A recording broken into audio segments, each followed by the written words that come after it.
Stories of Kondaveedu. History గురించి మాట్లాడుకునే ముందు ఒక్కసారి ఈ గోడ మీద ఉన్న రాతల్ని చూడండి.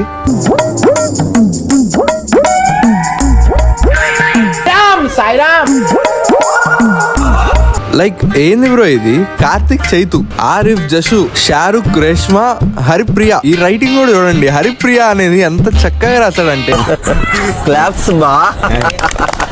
వండర్ఫుల్ ఆర్ట్ బ్రో, ఒప్పుకోవచ్చు. ఎందుకు ఇక్కడెందుకు? ఏ స్కూల్ గోడల మీద ఎక్కడో గోడల మీద అంటే ఓకే, కొండవీడి ఫోర్ట్కి వచ్చి కూడా ఇక్కడ కూడా కొండల మీద అవే రాసుకోవాలా? ఊరికే మా వాళ్ళకి ఉత్సాహం, కాన్ఫిడెన్స్ కాదమ్మా, కాన్ఫిడెన్స్ ఇద్దామని అన్నాము. అంటే హిస్టరీలో పడిపోవాలా మీ పేర్లు? ఇంకా కామెడీ ఏంటంటే ఎంట్రన్స్ రోడ్డు మీద మధ్యలో ఎవడో ఐ లవ్ యూ అని రాశాడు. ఎవరికి చెప్తున్నావు అన్న ఐ లవ్ యూ? ఏంది భయ్యా ఇది మోస్ట్ హిస్టారిక్ ప్లేస్, దీనికి ఒక వాల్యూ అనేది ఉంది. అది ఎలా అయినా కాపాడండి బ్రో. మనకున్న టూరిస్ట్ స్పాట్ లో ఇదొకటి కాబట్టి దీన్ని మెయింటైన్ చేసుకోవడం కూడా మన బాధ్యత ఉంటది. కాబట్టి ఇలాంటి పనులు ఏమైనా చేయాలనిపిస్తే దయచేసి ఆపేయండి చాలు. ఇటు పైకి ఎదవలాగా అంతటికంటే సెంటిమెంట్స్ ఎక్కువ.